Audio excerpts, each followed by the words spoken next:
Hey everyone. So here's the web extra video that I'm doing for you. We're going to be looking at the accuracy of positive tests and medical tests in general and stuff like that in the class. But this is going to be an opportunity for all of you to see, go through it a little bit slower, see where some of the numbers actually come from and that sort of thing. So what I'm going to do is I've already got this whole thing uh, set up. So it's going to be called the Exam 1 calculator for those of you that don't have a TI 84 or whatever to do some of the calculations. I'm going to show you how to use this to do those calculations for you. If you are uh, if you do have one, you can still use this. However, it make whatever works out best for all of you. So the first thing that we're going to be looking at, and the most important stuff that we have is actually right here. The stuff that I have over here can be fun to look at. And if you are going to be working in public health and have to make decisions about, say, what medical tests should you actually be buying, these things can actually come in to be a bit handy over here. But for the most part, we're going to be looking at the material that and stuff that's over here. So in the class, talked about false positive, false negative, probability of event and stuff like that, and went over it a bit quickly. Uh, and then down here, the thing that we are probably going to be most interested in is going to be this particular value right here. Looking at the number that we have, that can be a little bit confusing. Totally understand that. Now, if you want to make this a little bit easier to understand, you can see that I've got the white cursor on top of the cell, and this is going to be cell D12. So I can actually click on there. And then if I do a right mouse click, I've got this new screen that pops up. And there's a thing on here that says Format Cells.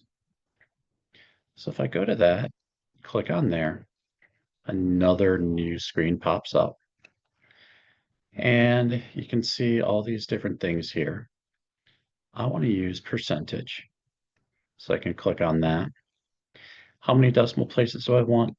2 is going to be good enough for most of what we need to do. So I'm going to go ahead and click on that. And now you can see where it says 8.72%.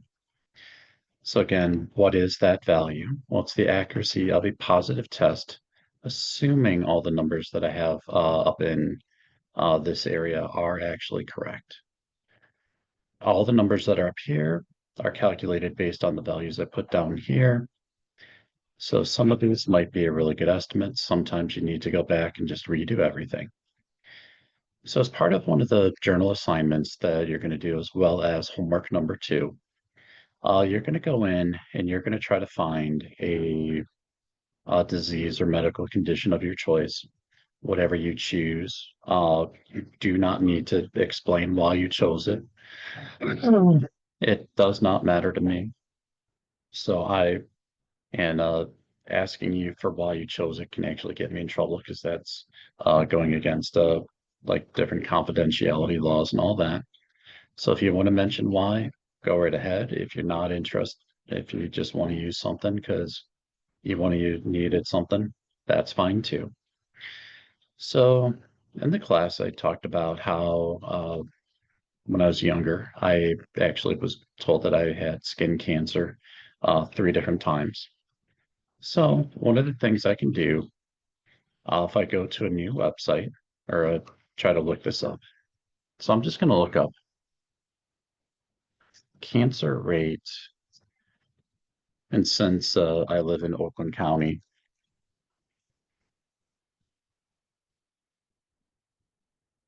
and all this stuff comes up, and you can see here the most recent available cancer incidence rate for Oakland County, Michigan is 22 cases per 100,000 people.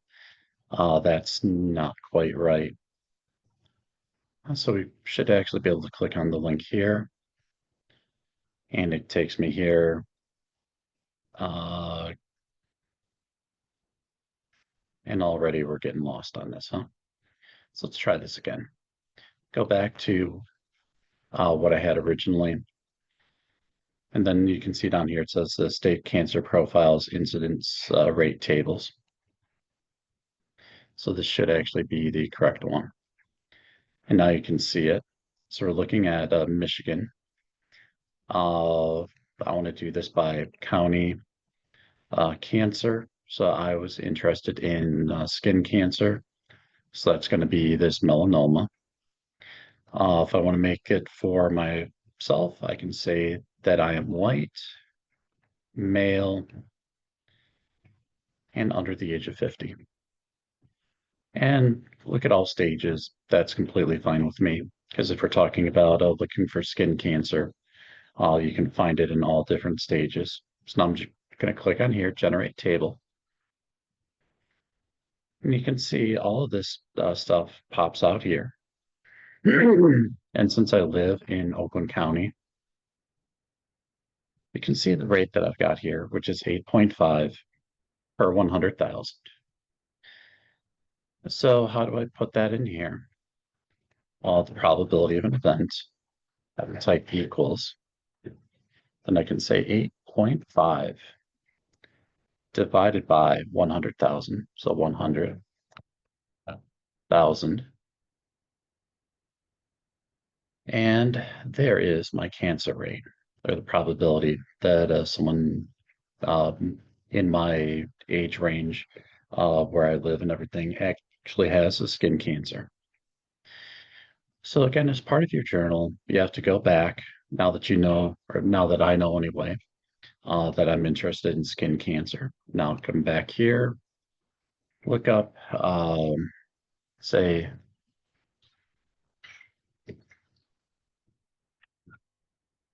accuracy of skin cancer screenings.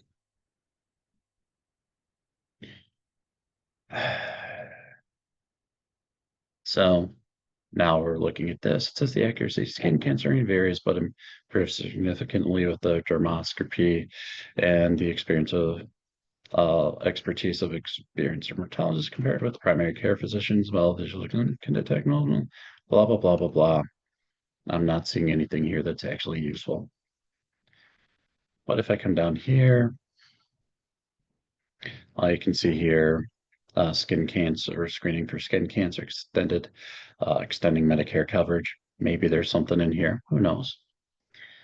But what you're going to be doing is looking at, say, new journals or new journal articles, trying to see how their uh, how everything works out for them.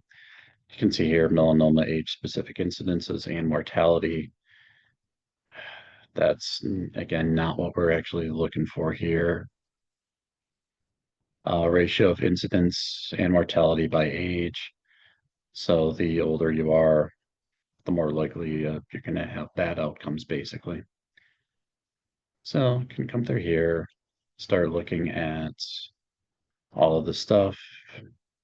Does there seem to be a table somewhere on here? Blah, blah, blah. I don't know. So maybe this is something that's useful. No. Maybe this is something that's useful. Nope. But anyway, let's say we go through here and we find that false positive rate is actually, say, 10%. The false negative rate is, say, 1%. So based on all the data that we have in here, the overall accuracy, the probability that you're going to get a correct answer from this is a little over 90%. However, the probability that that a positive, or when your doctor tells you, yeah, I believe it is skin cancer, you can see that it is 0.08%. So not very good. And just looking at the numbers that I have here, it looks like it's going to 2 decimals. So maybe I want to expand that a little bit because some of these values could go really small. So again, I'm going to hit the right mouse, go to Format Cells, Percentages, and I can actually up that to 4 decimals like I've got it there. Now I have a little bit better idea about what's actually going on here. So just looking at everything that we've got, you can see that a positive test is not very accurate. However, a negative test is very, very, very accurate. And in this case, it's 99.9999% minimum. So if the doctor says don't worry about it, based on, again, based on the data we have here, you could go ahead and say, you know what, uh, I'm not going to worry about it. Now, let's say, for example, uh, like here, we can, if we wanted to try to use the stuff that we have here just to see how good it is. So cost of a screening test, let's say for this particular test, it's $125. And then the confirmation test is actually, I don't know, let's say $5,000. So one of the things that's going on here is that it's saying the average cost for every one of these tests that we give, it's going to cost either the patient or the hospital or whatever about $625.38. Well, where does that come from? Cost of the screening test. So here, $125 a piece. And if we look at down here, you can see it a little bit better. So $125 times 100,000 people, plus $5,000 for everyone that tested positive, and then divide that by 100,000 people. So you can see the 625 is because if we look over here, because the positive test is so inaccurate, we're going to be getting a lot of people that, in this case, uh, don't have it, but they're going to be getting a $5,000 confirmation test anyways. So that can be, if you're thinking about what are some ways we can say make healthcare a little bit cheaper, a little bit more manageable for people. Well, how can we get the average cost of one of these things down? So let's say we've got another test that is 99% accurate. And in this case, because it is more accurate, let's say it costs $500 per test. But overall, the confirmation test is going to stay the same because it's going to be the same process. So what do we have here? Even though each one of these tests actually costs more than the previous test, because it's so much more accurate, in the long run, it's actually saving people about $100 per test. We can come up with another one. Now, again, I'm just making up these numbers just so we have something to look at. And let's say that this one, instead of $500, is $1,000 a piece. All of a sudden, by getting a really highly accurate but expensive test initially, we're literally just jacking up the price on everyone here. So, looking at all this stuff, if we're trying to figure out what is the best thing for us to use here, it'd probably be that second test because we want to minimize the average cost per test. This one right here does a really good job of eliminating false positives, but because it costs so much to begin with, it can be really expensive that way. Whereas the first one that we had, because it's not very accurate to begin with, you get a lot more false positives. That's going to drive the average cost up. And one of the things that you're going to do is as you start playing around with the accuracy of these tests and all that, if you're to graph it, we're looking at, say, accuracy versus cost. It's going to come down to a certain point, then it's going to go back up again. And if we want to minimize cost, we have to figure out what is the thing that brings it down to the lowest value. And I'm mentioning all this because sometimes that is a question that comes up. Well, if you're gonna, in the case here, uh, the accuracy of a positive test is 7.8%. You're scaring the crap out of a whole lot fewer people than you were with the original test. Why wouldn't you just go with this one? Well, because it's about twice or costs about twice as much every time you give one out. So it's unfortunate to say it that way, but if we are going to be price sensitive and we believe that scaring the crap out of someone and then giving them the instant relief later on that they are completely fine, uh, if we believe there's no damage or no monetary damage done there, then we can do that. But what's one of the other issues that comes up if you do that? A lot of times, if people are talking about science, the only science that they really get to be part of is what? Medicine. And if a medicine can't tell if something, or the screening test can't tell if something's cancerous or not, uh, that can lead to some of the situations that we're in right now as well. I'm going to go back here and just so we have a couple more things that we can look at. Suppose we're talking about my father and we want to look at, say, colorectal cancer with him. Uh, so again, going to look at it by county. So melanoma of the skin, change that. And where was it? So can look at a prostate cancer, pretty much the same thing.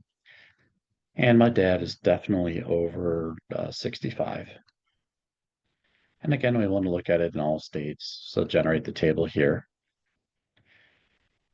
So again, we've got the number down here. So it's a 688.9. So I'm just going to call it 689. I can come back here. Oops. Sorry. So I can come back here. I'm going to change this to 689. So we now have these values here. And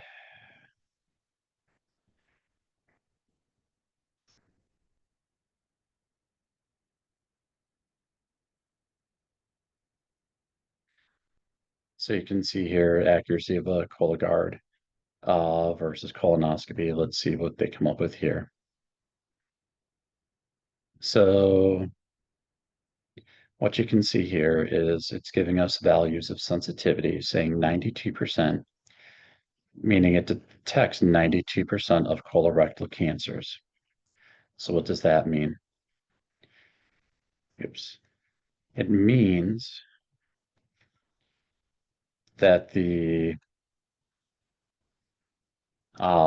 this value here has to come out to be 0.92. So how do we manipulate this? So if I make that say 0.8, so 8%, that didn't do anything. If I make this 8%, sorry. So right now we have there the probability that you're going to test positive given you are that positive is 92%. And they said on here that that's basically what the sensitivity is.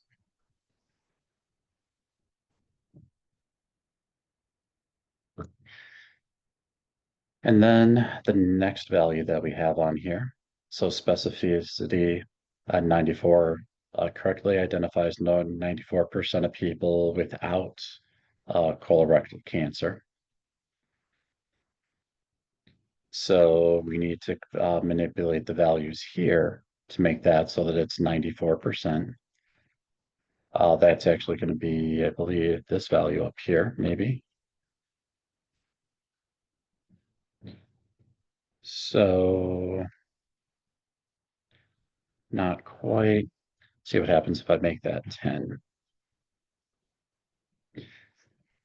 So that's still not even getting us close to here.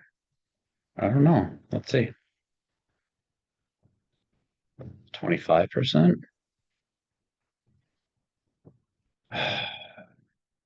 This is starting to get horrible, isn't it?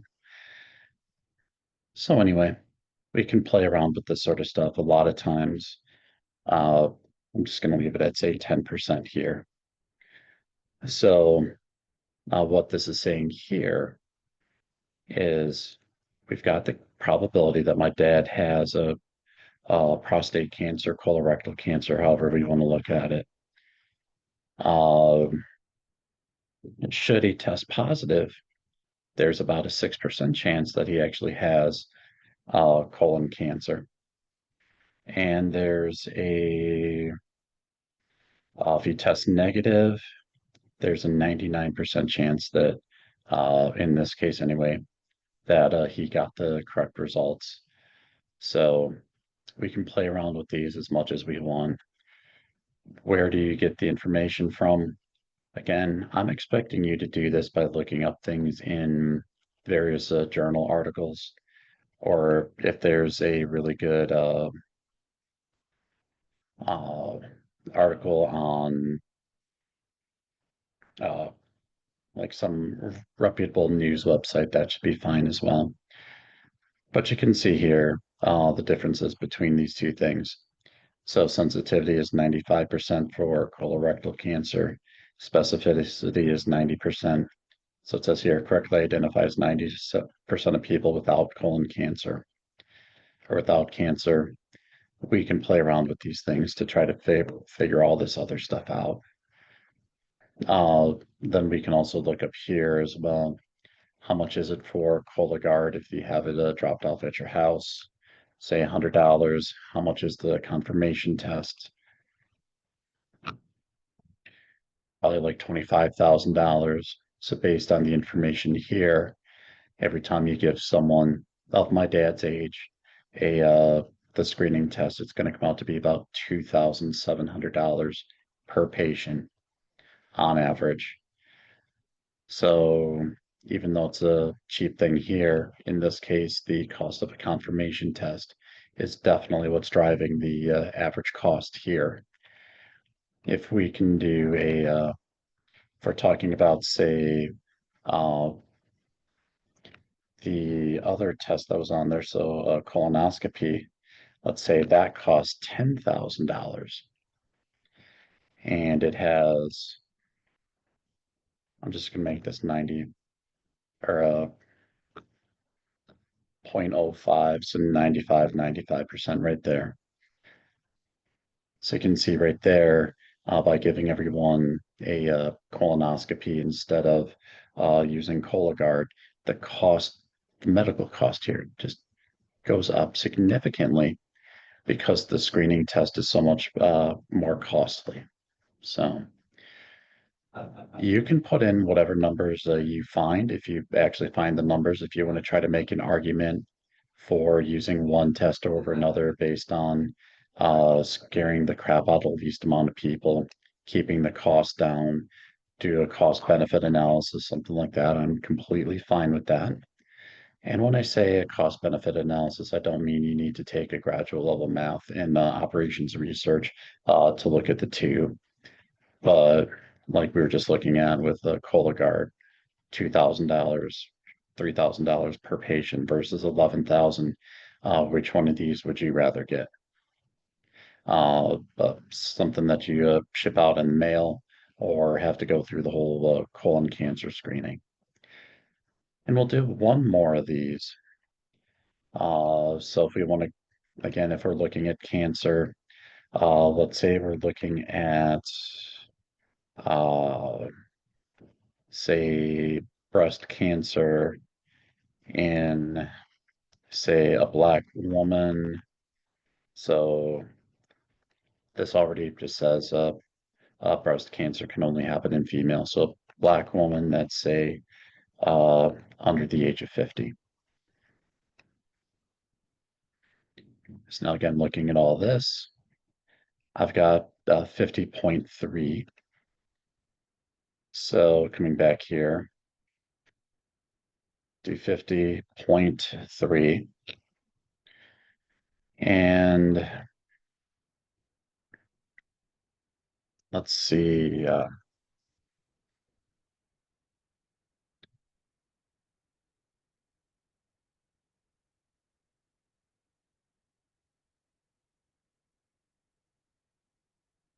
So let's see if this gives us any numbers here. Might it? Yeah, maybe not. So 3D breast screening, I don't know if we need to worry about that. Advanced cancer.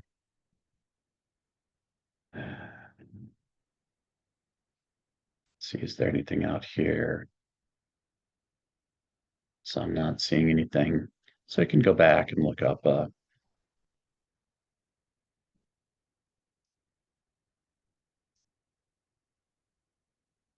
So accuracy of a mammogram. So mammography is accurate in older women over 50. Let's see if it gives us an actual number here. Da, da, da, da, da. So it says here, a large study found that the sensitivity is 83%. So again, here, oops. So here,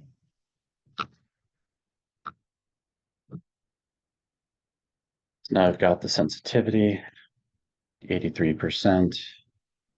Uh, we put the numbers in, so you can see the accuracy of a positive test is under 1%. Uh, again, we could put in the numbers for how much does all this stuff actually cost. Accuracy of a negative test, you can see what that is there. So again, we're finding that based on everything that we just looked at, if you have a negative, or if the doctor says you're fine, they're most likely going to be fine. Whereas if the doctor says we found an anomaly, we need you to come back and take another or do a little bit better test on this. You can see that most of the time you're also going to be fine. Since the accuracy of a positive test is under 1%, that means 99% of the time a positive test is wrong because it's just one minus whatever this value is. And if you're looking for a way to make that a little bit easier on yourself, we can actually do another calculation out here. So percent wrong if you test positive. So this is going to be equal to 1 minus whatever this value is here. So you can see that of the positive tests, 99.17% of the time, it's going to be nothing. And again, does that mean that you shouldn't even bother with any of these tests? Absolutely not. If they catch it early, there's a really good chance that you can have a full recovery and live a long, full, happy life with whatever it is we're dealing with. If you catch it too late, oftentimes there's nothing you can do except try to enjoy the time that you have left. So, just some things to think about here. And on that note, I'm going to let or leave it as it is and let you all get back to trying to do the homework and the journal assignment. And like I said, with the journal assignment, you're going to be using this calculator thing. So we've just done a couple more examples of that. You can spec the values that you need to be worried about actually go in here. And then that gives you all the different values that you're going to have down here. All right. So hopefully this was useful and relevant. And if you have any other questions, feel free to ask. And I will say too, doing these calculations will come up on the first exam as well as the final. All right. So I'll look forward to torching you all later. Uh, see you then.